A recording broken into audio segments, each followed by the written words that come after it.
Welcome to the Brewtiful Game. As always, I'm Blake here with Ferris. Hola. And Ron. What's happening? Ron, all the way out in Japan with another overseas report. And on tonight's episode of the Brewtiful Game, we're going to jump around the world, just as Ron has been doing, as we talk about some footy headlines and maybe even sprinkle in some Club World Cup. That is still a very hard phrase for me to say for some reason, but the Club World Cup and Gold Cup, and we'll do it in our 2-minute drill. Then we'll blow the halftime whistle as the Japan J League loving junior janitor of the Jackson and the Neverland narrator of the natural noisy Nicholas, Ron, shares with us all the news that's fit to drink in the global reconnaissance edition of Ron's Beer News.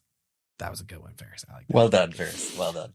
And for the second half of the pod, we will stay stateside as we discuss the MLS, NWS, and the U.S. women's national team in action right now.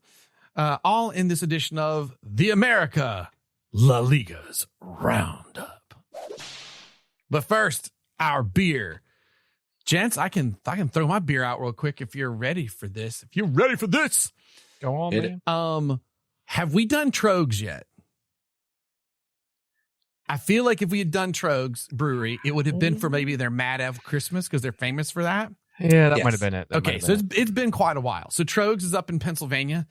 So I am sticking with a PA one.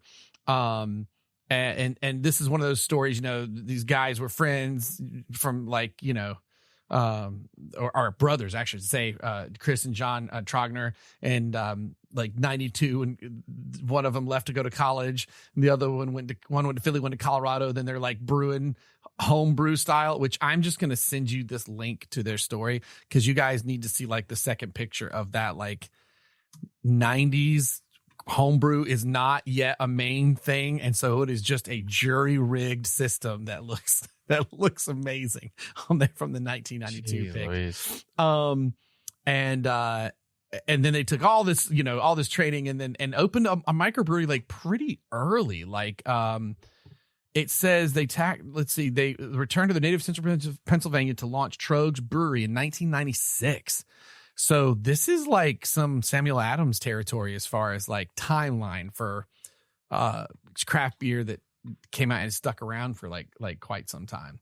And they also do local ingredients, which I don't think I was as aware of. 225,000 pounds of local grain, honey and fruit used to make the beer. And I'm stoked because I am doing a springtime lager, although we just hit official first day of summer. But this is their little nader. Little lighter. Simple but complex, contemporary and classic. The rascally cousin of the revered Troganator, which is one of their famous beers. The Troganator. We built this beer using the best malts techniques for a crisp finish with a touch of hops, layered with notes of crusty bread, stone fruit, delicate floral hops. It's a lager lover's way to usher in the changing seasons. So this is a seasonal Pilsner and caramel grains, Eldorado, Hersbrucker, and Tradition hops. 5.5 ABV percent alcohol. I'm ready to do this. And the Troganator, by the way, this is their lighter version of that. The Troganator, their like classic, is a the Christmas they're known for their Mad Elf. The Troganator is a Doppelbock. That's their like signature one. Nice. What do you got, Ferris? I always butcher this name, but I don't know if I can get a pod in before July 4th. But I recently went on a one-day trip over to the coast on my one day off this week to New Smyrna Beach, which is the shark capital of the world. And, of course, stopping into the local Publix there on New Smyrna Beach, I picked up a 75th anniversary can Narragansett beer. Did I say that right? I always feel like I don't say that right. Like, I'll put it up again. I need to read it again. Narragansett. Is that how you say it? Narragansett? I think it's Narragansett beer. So you would know this beer, made very famous in 1975. We're on the 50th anniversary of Jaws that Quint crushed in that. But they go back. You go to narganasetbeer.com. Way back in 1810, well, I'm going further back on their little timeline thing here on their site, but 1890, way back when six German immigrants came together with $150,000 at the time to construct this building and start Narganaset beer. Less than a decade later, the beer was the largest selling beer in New England. In 1893, I found this interesting. Physicians all over New England who have occasion to prescribe lager as an invigorator appreciate the fact that lager brewed at Narganaset Brewery of Providence, Rhode Island. So it was once prescribed to help aid all sorts of ailments. Hey man, it's good for what ails you. Get yeah, it? and then they have this timeline on there about their story, and it kind of goes, well, just in a few years we got more on this when it comes around to the prohibition time age. So I won't go through all that, but very long tradition up there in the Northeast. Again, 1975 made very famous with the famous Quint played by Rob Schneider, right? No. Is that right? No. What the hell is Roy Schneider? The comedian? Roy Schneider. Rob Schneider is making copies. That's Rob Schneider. And it's Roy Scheider. Roy Scheider. Roy Scheider. Come on, man. You should know Roy this. Scheider. Homie is like the star of Florida because he did what was that? What was a submarine show? That filmed in Orlando? I don't remember that. Oh, you keep going. I'm gonna find it. So they have a hashtag Crush It Like Quint. And this can and the can art was essentially the exact design and whatnot that he crushed on the movie. But if you go to their site, obviously they're celebrating the 50 years of Jaws. Have some really cool merch. They do cool shirts. You're gonna need a bigger boat hat. Just beach towels, floaties, a cooler that can hold a 12-pack of the Narganaset. So I had two left because me and the folks that were with just kind of crushed them while they're on New Smyrna Beach. And no, we did not run into any sharks. No, we did not get bit. Man, I'm a little sad because their classic lager can, not the one from the movie, but their classic white with their big red shield. I definitely just had one of those a couple days ago here. Yeah, so I saved it for the show. I saved. Actually, hold on one second. I can't I love the Ferris just disappeared in like a cloud smoke shape of Ferris that took off. You must have fun merch. I'm still on the Rob Schneider. I know. And by the way, it's Roy Scheider starred in Sequest DSV. Sequest. Do you remember that? Yeah. But is that the same one? That's not the same guy. Yeah, Sequest DSV. Roy Scheider. Yes, Roy Scheider. Yeah. So yeah. the 12-pack came in this fun commemorative 12-pack. Oh, that case. That's fun. Great, man. That's awesome. And on the case, I'll get this and put it on our socials, but it says you're lucky enough to be holding 12 genuine collectible limited edition retro cassette lager cans. The graphics on this can are the ones we used throughout the 1970s. And yes, this is the can that the captain crushed in that famous movie about the big ass shark. The beer inside is our award-winning lager. Dude, I need that 12-pack. Oh, dude, I saw it in a Publix in New Smyrna Beach, the shark biting capital of the world. I'm like, I gotta get it for a beach day. If I thought that was out when I was down in Florida, I would have grabbed. That's cool. It's still out now. I imagine it'll be out because it's pretty easily. You can find it pretty easily. It's shipped all over the world or the U.S. I should say. And they have these 12 packs out now. I imagine they'll have it out through at least July 4th as celebrate the 50 years of Jaws. Well, I'm definitely going to search right now to make sure I can get this around me. The Drinking Buddies t-shirt is the best. Oh, you looking at their shop? Yeah. Yes. Hilarious. Haha, guess what, buddy? This beer is sitting not about 1.3 miles from my house at the bottle shop. Heck yeah.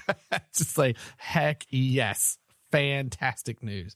Yeah, that shop is really cool. Like I might have to get some of their I like it's like when people say, get your TV for the big game because they can't say what it is. So the movie about the big shark.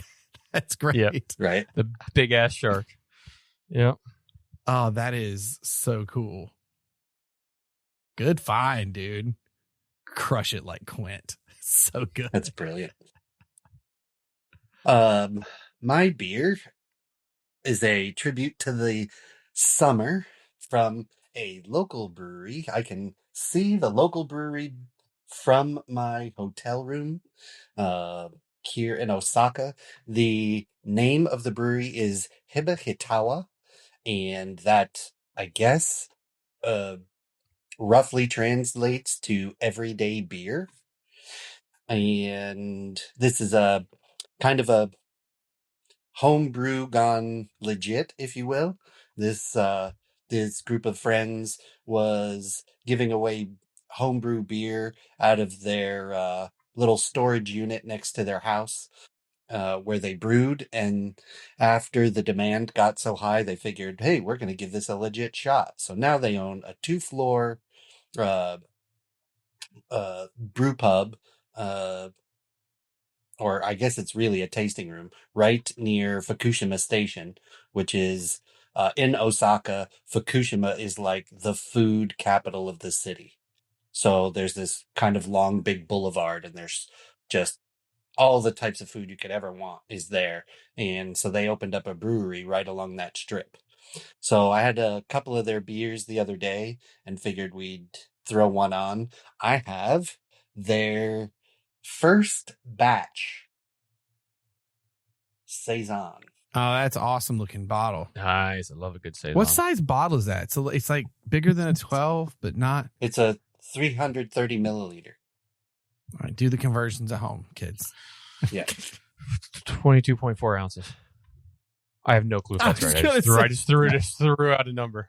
I was gonna say, I don't think that's it, but now I have to know. So it is 11.15 ounces, which is odd because I thought it was larger than a 12-ounce bottle. And if you times that by 2, it's 22 point whatever I said. Yeah, sure. Yep, sure is. Mentalist Ferris. That's me, baby. Well, gents, shall we crack into these beers here? Oh, absolutely. I'm excited for this one. This one has the cool pull ring top. Oh, heck yeah. That's neat. Oh, that is cool. Take a picture of that before you open it up. Yeah, and Ferris, you definitely got to get pictures of that 12-pack case for your... Oh, yeah. I will. Oh, heck yeah. This lager, boy... It smelled like an IPA when I cracked it open for all the hops that I smelled.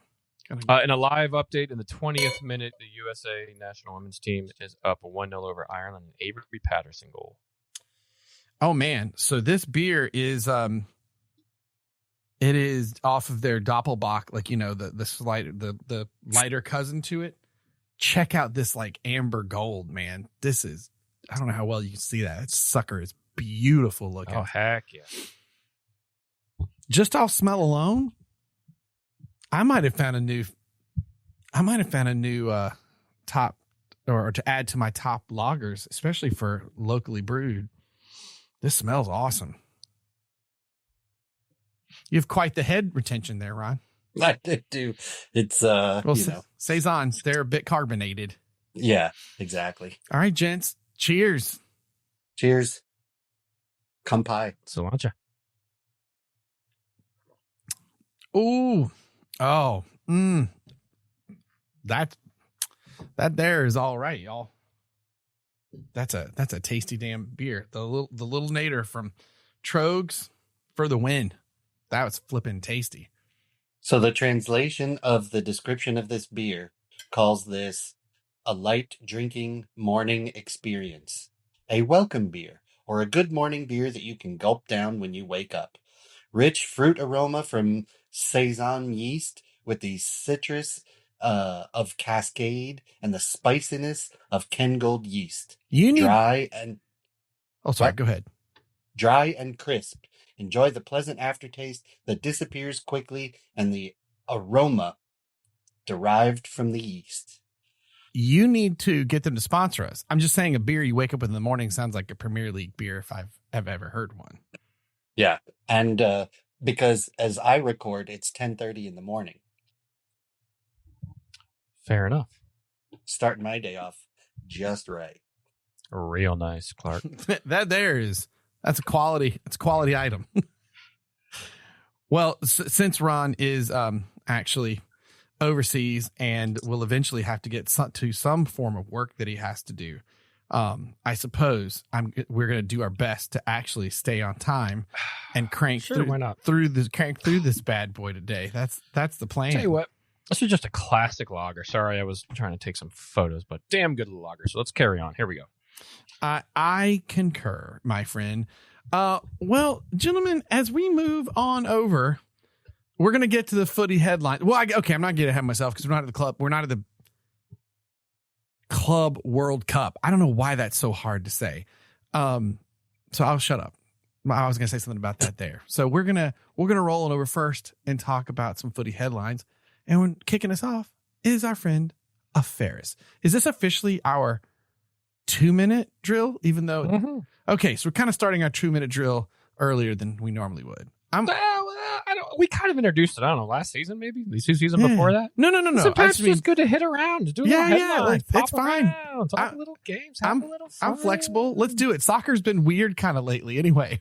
So, like, I whatever we need to do, I'll roll with it. So, take us away, Ferris, on our 2-minute drill. Well, first up, we'll talk the Gold Cup, actually. With the quarterfinal knockout round kicking off this Saturday. I think the U.S. men's national team play on Sunday, but they won, get this, all 3 of the group games. They topped the group. Well done. And they will take on Costa Rica on Sunday, as I said. Gentlemen, what have you made of the U.S. matches and players thus far? I think the short version is our attack is a little bit inconsistent. Our defense has been pretty solid, considering we've only given up 1 goal in 3 games, tied with, I think, Canada for the least amount of goals let in. So all in all, I think we're doing pretty good, also despite the fact that we're missing stars on the team. So all in all, I think we're doing pretty good. I mean, rolling into this, we did not look good. And it's kind of, the discourse is kind of wild to me over this, in that, like, everybody was like, man, we don't look good. Then the Gold Cup happened. No one is showing up to our games. No one's talking about the fact we just won this game. Now, I will say we've won against Haiti, Saudi Arabia, and Trinidad and Tobago. This is not, Hey, we were eking out those games last time. Well, yeah. Right? In the past 2 cycles, we were nervous about Trinidad and Tobago beating us, as they had not last year, but the year before. So are we better with some of these stars out? No, I think we're different. I think we're different. I think we're giving some people a chance. I think one of the people that we're given a chance that may even start as a false 9, as a number 9, who's had a great season and is being looked at by a lot of different clubs, is Malik Tillman. 3 goals in 3 games, had a great Eredivisie year. Again, being looked at teams across Germany, Premier League, as possible going. I think. The first 2 goals against Trinidad and Tobago, and then a goal against Haiti. The first one the other night. I think he's pushing himself for a chance to really shine again, possibly play that false number 9 if that's what Poch is going to play. Because he's not an out and out number 9. That's what you have a Haji Wright for. Ajiman, you have some of those. They haven't really produced too well. Ajiman has 2 goals. Wright has a goal, but he could be a really good number 10 option there, possibly even partnering with Pulisic, who could be off the left, who's not in this. We'll get to that in a second. But I think he's shining through. So I think all in all, you're seeing some players that have a chance to win over the hearts and minds, if you will, of not only us as fans, but the coaching staff of Poch, and possibly get a chance to play for their country in their home land come next year. And I think he's one of them. Another one is definitely Chris Richards, the center back who plays for Palace and won an FA Cup this year. He had a goal in this, but has played very, very well alongside Tim Ream. Will that be the partnership? Maybe so, maybe not. But that's looking like that's probably going to be a very close partnership come the World Cup next year. And also, Alex Freeman, hometown guy here in Orlando, has gotten a handful of starts, has played very, very well. I think if I'm not mistaken, he started all of the games that we've played thus far in the group stage. So good opportunities galore here for a lot of folks. And Matt Freese in goal, not looking the greatest, but not looking the worst either. I just don't think he's making a name as a solid number one yet. So all in all, we're just seeing some opportunities here. Real quick, no Christian Pulisic, no Weston McKennie, no Tim Weah, no Gio Reyna, no Anthony Robinson, and no Yunus Musa. Yep. So I think not having all of these, kind of illustrious stars to lean on, the various team members have to step up as a unit. And I feel like that's what they're doing. Yeah. Rolling along, Ron. Staying on the USMNT side, over the past few weeks, it's been Pulisic versus Pochettino and Pulisic versus Landon Donovan playing out in press conferences and podcasts. Gentlemen, whose side are you on? Well, look, you only have to worry about Pochettino until the World Cup 2026 is done. And then he is going to head over to the Spurs to get them out of the championship back into the Premier League that year. So he's really just kind of an interim situation we're dealing with right now. Man, I can tell you very clearly. What's your take? Some of the matches were so poor that I was starting to already get really worried about Pochettino, all Arsenal Spurs crap aside. Like, I was like, are they going to come together under him? Some of these stars are gone. As we just said, they're doing a little better without them. I don't know. I can sum it up in 3 words. Mind yo business. Right? Like, everyone needs a break. Christian Pulisic has played, if I'm not mistaken, 67 games for AC Milan this season in all competitions. And been great. He is getting a bit older. And so he wants to be available for the World Cup. So does he go into the friendlies and then the Gold Cup, which lead directly with little rest right back into the AC Milan season, only to go right into the World Cup? Right? He did the right thing. He went to the management and said, "This is how I feel." They all agreed and said, "This is great, but thank you for, trying to be a part of the friendlies, but we actually just want to use that time to prepare the one roster for the Gold Cup. So thank you anyway." Landon Donovan and Tim Howard and all these Alexi Lawless and all these other people who I have great respect for are being morons. They've all taken time off. All of them. And the most cited reason for them taking time off is, and I quote, he's got receipts. Hold, please. There it is. I picked the wrong one. Sorry. Well, the problem was you said honorable and nice or whatever about Alexi Lawless. I think it's being this whole thing is being just blown out of proportion. Yeah, I think to your point, Ron, and Donovan, who took time off for personal matters, whatever they may be, whether it was fitness, whether it was family, whether it was this, that, or what other, took time off in a similar type vein. He's come out and he's essentially said that. So if anybody knows what it's like, you gotta. I think he needs to worry about just letting go of his hair. Like, come on, Donovan, just let go of it, brother. Like, you're struggling to hang on to like Hector 9 and 10 back there because it's because 1 through 8 just ain't doing it in the front. Just let it go. Just shave it off. So here it is. Timmy Howard. Landon Donovan took his sabbatical because, quote, he was feeling both physically and mentally exhausted after years of intense competition and the pressure that comes with being a top athlete, end quote. How's that anything different than what Christian Pulisic is doing? Right. So everybody's getting all, whipped up into a lather about making Christian Pulisic not a patriotic member of the USMNT.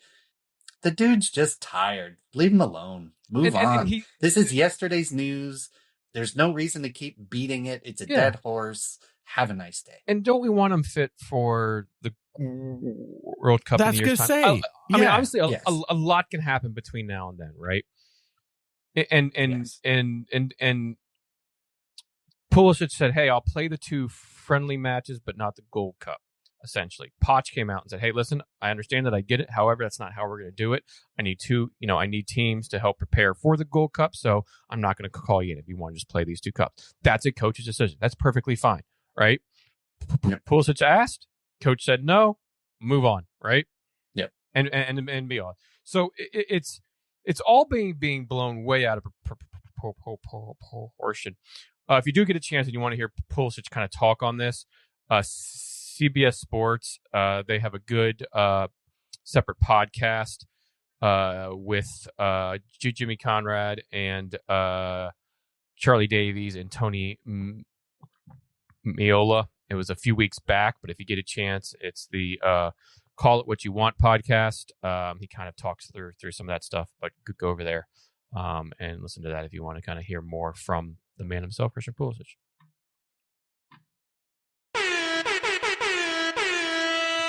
We probably should have made those first 2 a little longer than 2 minutes. Yeah, fair.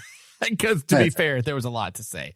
The only thing I do want to mention for the very first one before I do mine is I completely forgot about Saudi Arabia being invited to the Gold Cup and was so thrown off when I read the headline, like with the, I was, so, what?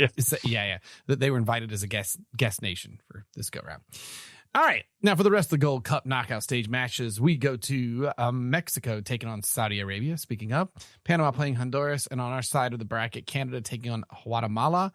So what do you got advancing for those matches? And will we be treated to US Canada semifinal rematch? That could be very likely. Yeah, I think out of the opening game, unless you're like a Saudi Arabia, USA have a pretty tough match against Costa Rica on Sunday. Not easy. They just, because they grind you down, they're tough.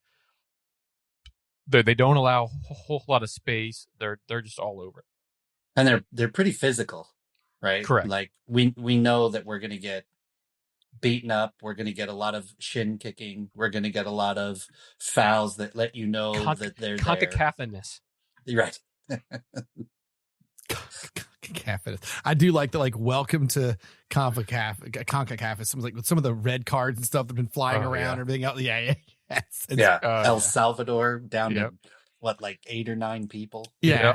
It's been very, very, very CONCACAF-y. So I think, and then Canada play Guatemala. You expect Canada to get through that. So Canada with a pretty full roster, though, all things considered. So it'll be interesting to see if we do come up against them, how this kind of B-C team, if you will, for the U.S. That'll go feel up very against A- B+ type Canada team. That'll feel very make or breaky for Pochettino in the eyes of a lot of people in this early leg of his run. It could. This. No, I'm not saying that's fair. I just think that is going to be. Yeah. I think before that, you got to worry about the first game of that before even trying to look ahead. Because if you get knocked in the first knockout game of the tournament, that could be a hell of a lot worse. Sorry, that's what I'm talking about. Not winning this. I'm talking about this match. If it were to be a match, it would. I follow what you're saying. Sorry. It feels like we should get ahead to that. But then again, stranger things have happened in the Gold Cup. Oh, what a difference a day makes. On Monday, it was announced that American businessman John Textor agreed to sell his 43% stake in Crystal Palace to another American businessman. No, not Jerry Jones. Instead, it's the New York Jets owner, Woody Johnson. Good luck, Crystal Therefore- Palace. You'll never Yeah, be. right? You will be constantly in a rebuilding phase for the rest Joe of your Theismann life. ain't coming out of, he's not coming back to help Palace. Guys, can you hear that? That's the sound of taps being played on Crystal Palace season. But therefore helping to quiet concerns of Crystal Palace not being able to play in the upcoming Europa League this season due to multi-club ownership rules by Textor. So speaking of that, let's fast forward to the next day when it was announced that Olympique Lyonnais over in France, one of the other clubs that Textor owns, has been relegated from League One in France down to League Two due to financial implications, financial issues that are going on. So it can happen.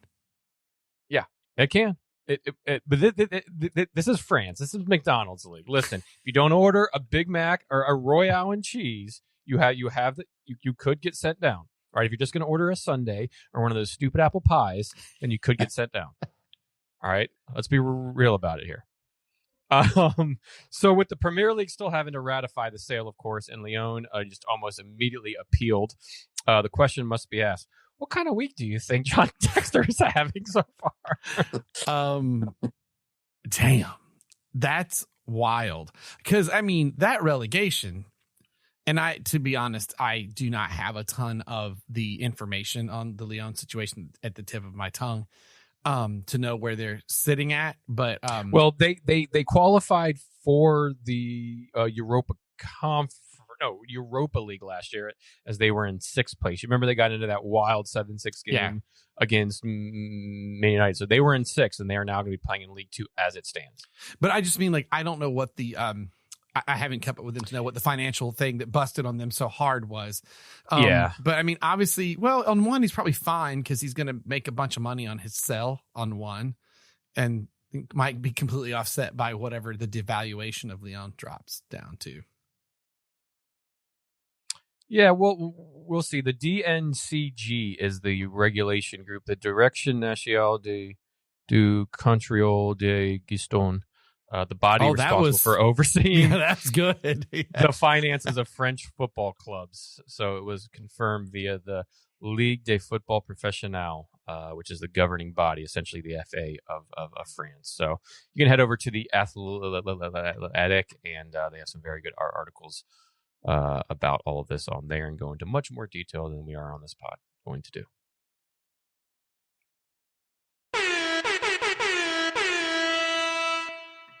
All right, let's take a little break from the old cup action and talk about some transfers.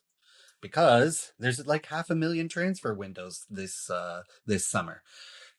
Kevin De Bruyne to Napoli, Florian Wirtz setting the new British transfer fee record.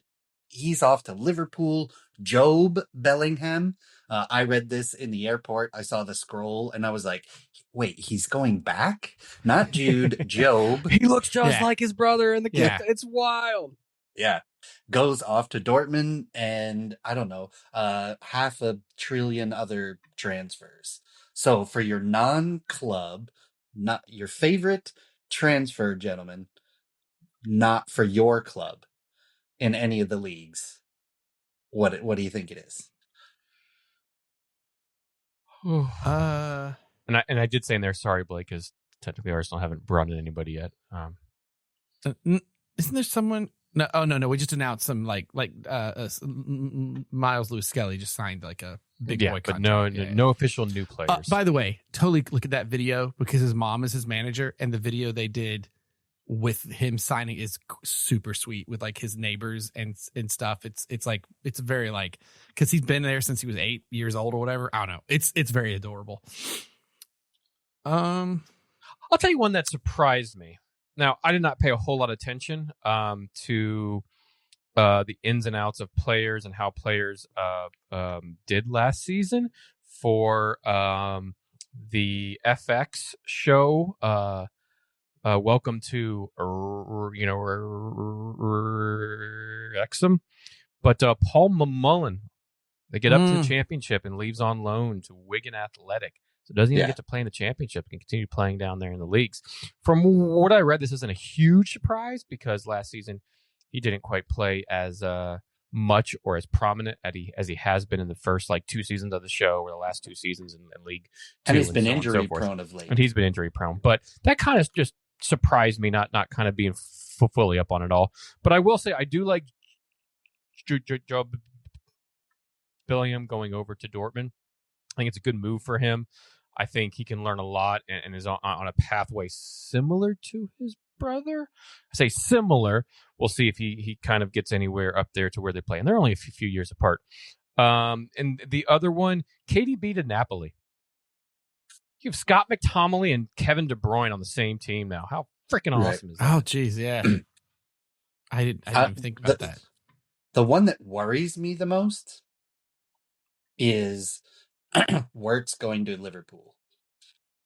And I only say that because Liverpool's pretty squared away. I know, man. That one, yeah. They have a great midfield. Oh. This is only making it. So what is their midfield now? A new attacking threat to the, to the depth of the team, right? So I don't know. I think it's probably a little scary. I mean, I don't know. I don't. It's scary from a standpoint of a midfield could be Schloboslai, Wirtz, and McAllister. It's a pretty good midfield to have there. So we'll see. Yeah, and then you have Harvey Elliott on the bench that can take in for Madison or Wirtz. Mm-hmm. I don't know. Endo's still there and a few others. Yeah. Yeah, I think it's just going to be scary. It's a lot of money. A lot of money. It's there. It breaks there. He's only the 4th largest in Britain transfer fee, and but it is Liverpool's biggest signing to date. Well, guys, I think the big one is Rico Richards with Port Vale with the whole Aston Villa free transfer. I just thought I'd pull a random one out that no one would know about and see what anyone said. Old Port Valers. I was like, who's a club we've not talked about? Port Vale. Look, Aston Villa need all the help they can get. Yes. Oh, yeah, Mm-hmm. And Eric Ten Hag to Byron Leverkusen. Oh, yeah. That's interesting. He's losing all of his players now, but I just failing right up. Just go. Mm-hmm. Oh, my God. All righty, let's finally get a bit to the Club World Cup. It's still going on. Have you noticed? I haven't. No one else has. No one's talking about it. There's this major thing happening in the United States with FIFA. And I mean, it literally feels like it has gone over like a wet fart. That was not Ferris's commentary. That is mine inserted. So we've moved on to the group stage stage matches so far with the FIFA's premiere of this expanded Club World Cup has experienced a myriad of stormy weather delays. There was a while that we had no matches that did not have a weather delay in the first 2 weeks. What happens when you play in Orlando in June, right? In midday. Yeah, that's the other thing. There are these 3 p.m. I know. So you got heat issues, pitch issues. Pitches with just holes all over them, and semi-full stadiums. And I got to say, the word semi-full that you have put there, Ferris, is doing a lot of heavy work for what those stadiums actually look like. It's so much so where they're moving people down. If you bought it up there in the nosebleeds, they're like, you know what? We're going to block off that top now. We're going to move everybody down to the lower bowl so that the TV looks like there's more folks there. That has actually happened. The biggest problem is literally no one is looking at this or talking about it like it is anything but a summertime preseason camp. Like except for the teams, because the teams are actually going for it because there's a lot of money to be won, possibly won. And it's wild to see them going at it, but no one cares. Based on the games that Chelsea have played and won, we have already paid back the signing of Delap. Jeez Louise. Oh, God. If Chelsea wins this, they're going to get 10 more wingers. Yes, 13. And probably 6 more goalkeepers that are all not that good. No, well, we're already going to 100%. get Kepa off you, so you'll take that money to get another Yeah, right. goalkeeper. That's Yeah. interesting. Yep. That's all they need right now. Oh my Lord. But it just feels, I don't know if it's about like the new, I mean, well, the World Cup is going to be the USA. Your question here is about, do you think FIFA's rethinking holding this tournament and next year's World Cup in the good old US of A? I think the World Cup, unless things get real weird, which is a possibility here, is probably fine. The World Cup people care about. The World Cups, I think people are like, I want to go. How often do I get a chance to go? You know, I think that will, and it's the biggest stars all playing for their countries, and I don't think that one will have problems on the three nations of Mexico and Canada and the U.S. Yeah, I think a lot can happen in a year. I mean, obviously you can't, AC the outside. So I don't think that's going to happen. But FIFA doesn't care because they're going to make a crap ton of money. Yeah. So it doesn't really matter. Who the hell cares what everybody thinks? The teams are still going to be there. The players are still going to play. And they're going to make a crap ton of money. Because there's plenty of money to be made here in the U.S. FIFA knows internationally, this. Right? You Johnny, if Infantino knows this, right? That's why he's friends with Trump. That's why he's gallivanting around the UAE. He knows. Yeah, There's two places he knows he can make a boatload of cash. Here and Qatar and Saudi, those are the two places he knows he can make a crap ton of cash. And in 2 years from Qatar to the US, it is basically printing FIFA just money. You said something that we didn't talk about. Was it Juventus that went to the White House? Yeah. Did you guys see that? It was. Where they are just standing there while talking is going on. And I forget which star from Juventus is like, I don't even know what they were talking about. I don't really want to do politics. I just want to play. And it's like they were like, I don't even know why we're here. Yeah, the picture's hysterical because he's like, all Trump talked about was like Iran and right. It like and this is like nothing to do. Like they were like, why are we here? There was so only three of them. Yeah, there's only three of them. There was like cringy. Yeah. Because all it Americans and then somebody else that kind of showed up and they kind of got up and were like, the club just texted us and said we're doing that like the day of. So just go over there and take a few photos. And like, this is kind of just weird. Typically, it's a shame. It's not like you would just expect some cringy thing like, we're so excited to have Juventus here and let America see some world-class soccer, like that. Like, But instead, it just like goes off. That would have been like, maybe that's a W, just W. Strategery with Juventus and their strategery soccer. But it was so weird. It like something in a Starship Troopers movie or something. Mm-hmm. It was just really bizarre. Also uncomfortable. You're right. 2-0 the U.S. Sam. Sorry about that. What were you saying? No, you're good. 2-0 U.S. Sam Coffey. Tucked in goddess goal makes it 2-0 before half of the U.S. women's national team. Reel us in, Ferris. We got to push. Oh, keep Ron on the show. World Cup.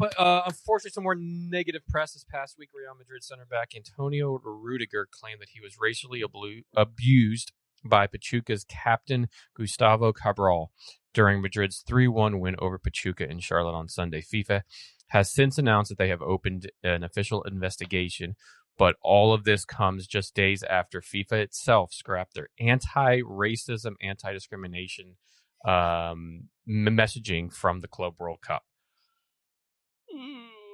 Not a good look here, eh? Nope. Nope. Yeah. What did we do? We did this so that we could be... literally just days after they canceled it. Yeah, so that they could... be one of the cool crowds with the Trump administration here in the U.S. who's anti pretty much everything. I don't know. That's right? what I don't. That's what it felt like coming out of like the White House. Yeah, and it's like and this is one of those things where you use some PR people, even if that wasn't, have someone thinking, hey, this is what things could look like. How should we like do this or whatever? And and then that happens. And I mean. Cabral saying he used a term and it's in Spanish and it's you can read about it. I don't know what it is offhand, but he's saying we basically use that all the time. It's not directed towards anybody's race. It's like calling somebody a POS or something like that, right? Just your normal type trash talk, not anything that's like color or racially done. So we'll see what the investigation holds and where they kind of come of it. Both sides are saying, yes, it was said. Other sides saying, no, it wasn't. He's not that kind of player. So we'll see what comes of it. But still, just a very bad look from just the governing body of world soccer. Just looks bad overall. It looks bad. Okay, on to some actual matches of football playing news from the Club World Cup. Atletico Madrid become the biggest club to have been knocked out of the tournament so far, while Inter Messi becomes the only MLS team to advance to the round of 16. And what a ride it has been for the underdogs of Auckland FC. Those guys are hilarious. Didn't they get They get their first goal? Yes. Was that Yes. Yeah. Overall thoughts on the matches so far, gents? Mate, just happy to be here, mate. Got to go back to running my forklift, but just thanks for having us. We just really appreciate it. Auckland. Minus 16 in the group stages. 1 goal, 17 against. I love them.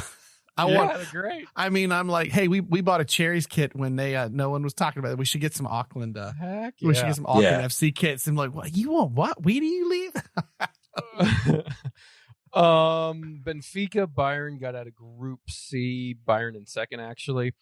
But they also had a plus 10. Half of those were on Auckland. PSG through Botafogo. Atletico Madrid in that group was tied on all 6 points, but they had a -1 opposed to Botafogo, who had a +1. Seattle Sounders had no chance in that group, just with a -5. But there were some fun matches. Chelsea got beat in there. That was kind of odd against Flamengo. Yeah. What else? Man City won today here in Orlando against Juventus, like 5-2 or something. Completely forgot they were playing. Bayern getting upset. Mm-hmm. There's been some fun matches, and there's been some kind of sleepy matches. Mm-hmm. I'm just going to guess, by the way, Auckland FC, to go back a little bit, has been helped by everything that's going on. Because I just, out of curiosity, I want to buy an Auckland City FC kit. Where They can I got get paid that? $10 million to be here. Of course they're doing okay, Blake. Well, so I found a thing for Dynasty Sports. It looks like a kit seller, like in New Zealand. But then I went to the actual AucklandCityFC.com and clicked on their shop, and it's like, something big is brewing. Our store is in the works and will finally be launching soon on their. They didn't have a store shop on their soccer website. Right. It's literally under construction right now and about to Somebody happen. is like the janitor, equipment manager / Coke salesman at the stadium is actively learning HTML so that they can put up a Squarespace site to sell. Sure. Like, this is a tiny club, right? I'm not shocked in the Amateur least. club, by the way. Yeah. Just if you don't think I'm not filling out the contact form, to email them right now and be like, hey, in the States, would love to buy a kit. How can I do that? Yeah. I want to give my money to you, hilarious. though, Auckland. So I don't want it to go to Squarespace. I want it to go to you. Yeah, but Jerry, get in touch with you, mate. You get in touch with you. Just wait. My terrible Peter Jackson impression. Gandalf was very tired going into the pitch today. So yeah, good matches and bad matches. Mm-hmm. Finally, here in a short few hours, Club World Cup will advance to the round of 16 for your single elimination knockout matches. Here's how the groups ended up and how the knockout bracket is looking when things kick off on Saturday. I'll run through the groups if you want. I already got it up. If you got that up, I'll do the knockout Group bracket. A, Palmeiras and Inter Miami advanced through that group. So Porto and Al Ahly did not make it in. Paris Saint-Germain, who take on Inter Miami in the very next round of 16. Oh, And wouldn't it be Botafogo, awesome yeah, if PSG put Miami out? like 9-0. I would take that. Group C, Benfica and Bayern advance 1 and 2 in the table. Group D, Flamengo and Chelsea. Flamengo 1 in the table. Chelsea 2 in the table. Group E, Inter and Monterrey get out of Group E. Inter topped at Monterrey. River Plate went out last night and some not too happy and had to be escorted off pitch and fights and that sort of thing was starting to break out. Group F, Borussia Dortmund topped it with Fluminense. And Group G, Manchester City and Juventus going forward in Group G. And then right now it is Real Madrid up 2-0 over Salzburg. They top the group and will probably top the group. And Al Hilal is up 1-0 over Pachuca just before halftime here. So those will probably be the two going out of that group. I think. Did you cover the knockout bracket with that? Sorry. I did not, but I got it up as well. I was saying you got that. Yeah, because right now it's Inter and Fluminense on the 30th. Man City and to be determined. Right? We don't know who that is yet. Second 8, so probably Al Hilal. And then we've got Palmeiras. Thank you. Palmeiras and Botafogo. By the way, every time I hear that, all I can think of is the old actor Joey Botafogo. Every time Joey Botafogo. I hear that club's name get mentioned. Is that how you remember him? Well, we'll just leave it at that. But I do remember Dave Letterman, to date me, usually really loved to say his name in jokes a whole lot. But Joey Botafogo. Benfica is playing Chelsea on the 28th. At PSG, as mentioned, Miami on the 29th against Miami. And then Flamengo and Bayern Munich on the 29th as well. And then Juventus also. Probably Real Madrid. Probably. So a heavyweight match there. And then Dortmund and Monterrey on July 1st at 9 p.m. Not at 3 p.m. during the day. Makes a lot more sense because whether they're playing on the East Coast or the West Coast, it's at a decent time. But they're 2:45 in the afternoon. But they're playing anywhere in the States. Where's Mercedes-Benz Stadium? Atlanta, so it's a dome. But it's 9 p.m. match. I guess it's whatever. Atlanta's a party city, man. Come on, stay up. Watch a soccer match. Come on, watch some soccer down there. Make FIFA some money. Oh my god.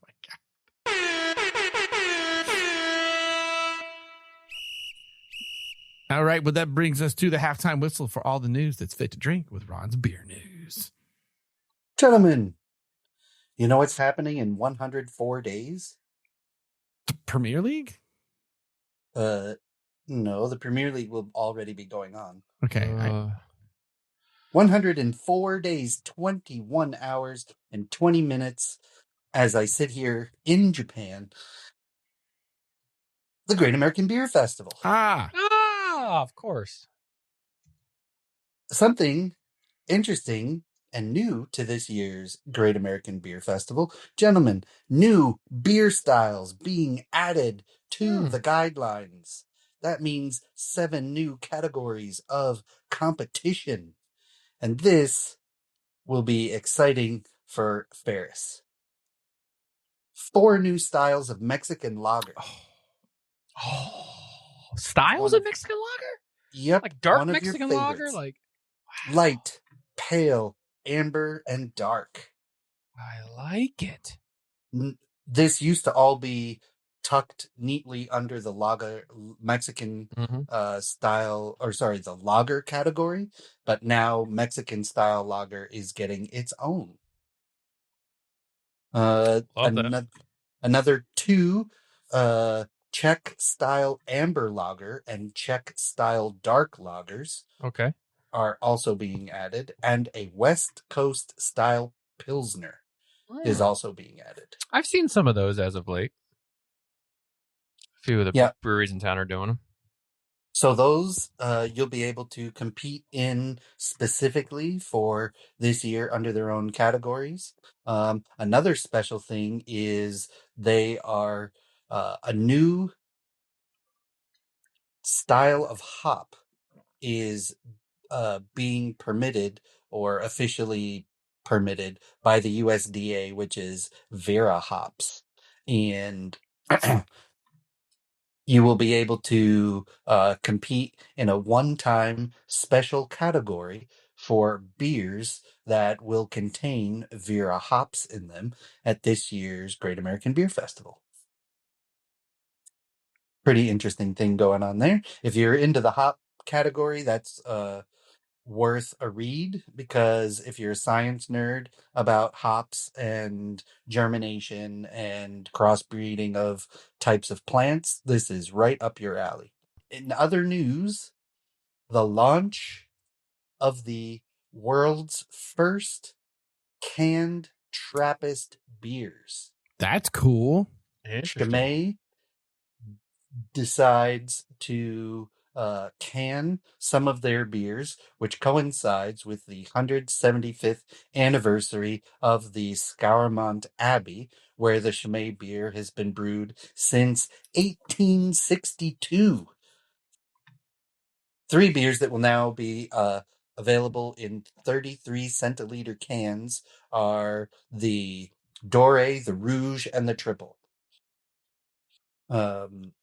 Blue and Vert, which have the higher alcohol contents, are going to remain in bottles only, and most likely because you don't drink those two very quickly.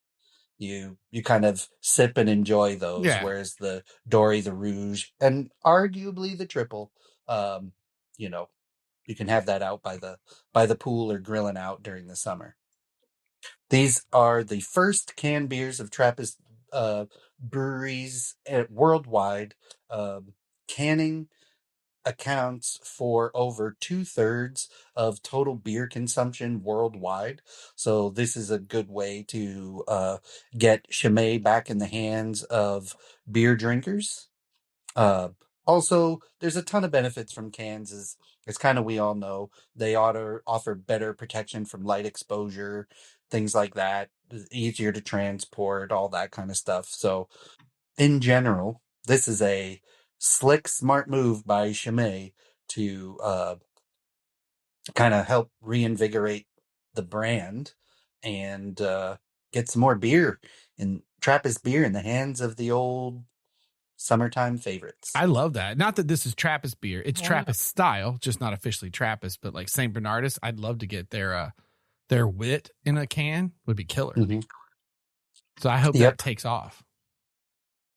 Yeah, hopefully this is the start of a good trend for that kind of stuff. The Abbey has been doing market trials in USA, Japan, and Britain. And craft beer is, widely available in cans in all those countries. So that was a good market test, and they decided, let's do it. Nice. So that's going to be. I'd like It's gonna when be Ron fun. has a beer news segment that's all uplifting. There've been some bummer agreed. ones lately. Not something's closing down. Yeah. Somebody's going into chapter 9. Yeah, this has been a good one. And that, for time's sake, is all the beer news that's fit to drink, gents. All right. Fairs are coming out of halftime. Can you burn us through so we get Ron on this whole pod before he has to go? Sure. Real quick, I'm going to do Sweetwater Brewing Day Trip IPA as my second beer. Sweet. Because I'm thirsty and I don't have to go in until late tomorrow, so I'm going to pour that up real quick. But it is the American Little LeagueA's Roundup. Oh, God. There we go. I was a little slow on the trigger. Got you guys off guard. Midweek matches in the MLS. MLS was on a little bit of a break here the last few weeks as some international games and the Club World Cup got going. Some MLS teams are playing on that. But we'll start there in Columbus, where they beat Atlanta 3-1, where this beer is from, in Sweetwater. So 3-1 to the Columbus Crew. FC Cincinnati with a similar score, 3-1 over Montreal. 3-2 Nashville and New England Revolution. Quite a fun game here. A hat trick by Sam Sturridge, and that was pretty much all she wrote. But it was kind of a come from behind almost. Like, it was tied up and then back and forth. So kind of a fun match there. We experienced a fun match in St. Louis City, 4-2 to Orlando City, as we got off the mark really, really quick. And we're up 3-0 before you can kind of blink. And then 2 goals before half made it 3-2. Little squeaky bum there in the second half, but we got through 4-2. San Jose with a similar score over FC Dallas, 4-2. Galaxy. I was watching this late before I fell asleep, so I didn't see all of these goals. Or actually, no, lies. I saw both of these goals, but did not see how it ended. But it ended how I saw those goals. Colorado 2-0 over the LA Galaxy. LA Galaxy are just having themselves a terrible season after winning the whole darn thing last season. And San Diego FC, the surprise probably so far, 5-3 in their match over Vancouver, and they currently top the West on 36 points with Vancouver, actually. Both are on plus 15 goal difference. San Diego has just one more point, and that was helped, obviously, last night by their big win. Over in the East, it is Philadelphia Union who top the table currently with FC Cincinnati, Nashville, Columbus Crew, and Orlando City in the top 5 there. We've got games coming up this weekend. We'll see Orlando City here. Ron, I don't think you're going to be back in time, but I'll be seeing Orlando City take on FC Cincinnati. So a top of the East table match there. So that should be fun. And get a chance to get back to Inter and Co Stadium. Some other ones to look out for on the weekend. San Jose Earthquakes and LA Galaxy. Both teams aren't doing great, but interesting to see what kind of turns out there. Seattle Sounders take on Austin FC after coming off of the Gold Cup, or I'm sorry, the Club World Cup. See how they kind of bounce back. And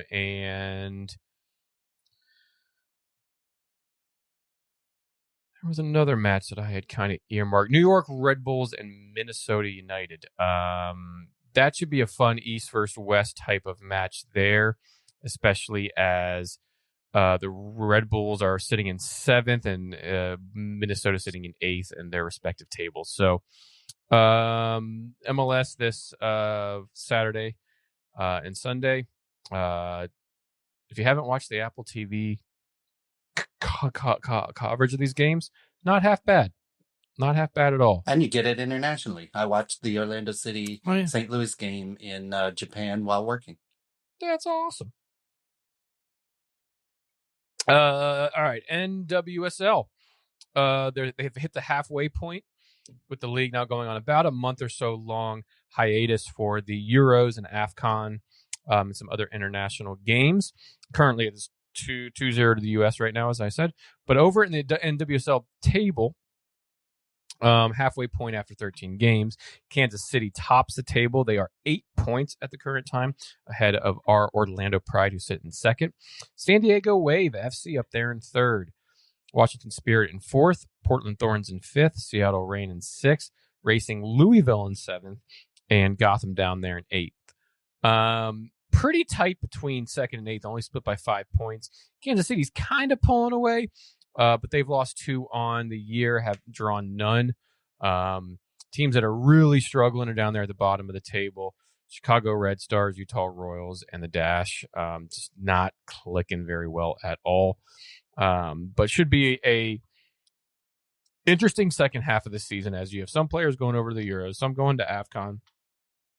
Some other games happening in between the month of July, and then they all come back on August 1st, as that's when the NWSL League play resume.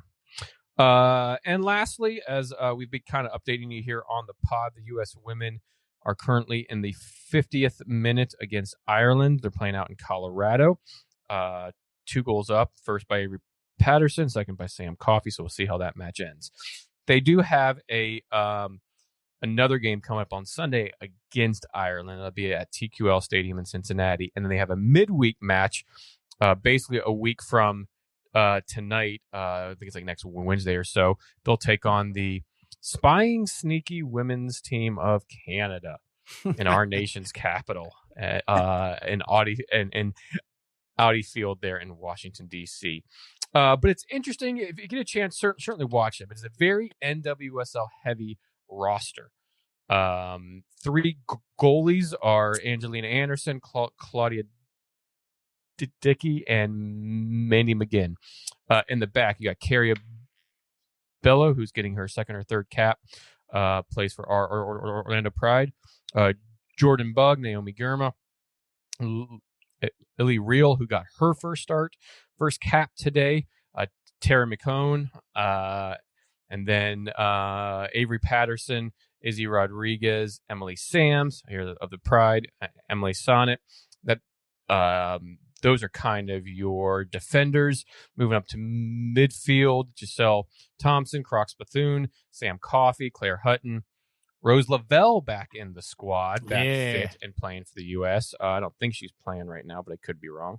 Sam Meza, Olivia Moultrie, Lynn Biandola, formerly Lynn Williams, Michelle Cooper, Yasmin Ryan, Emma Sears, Ali Centaur, and Alyssa Thompson. So a very NWSL heavy U.S. roster.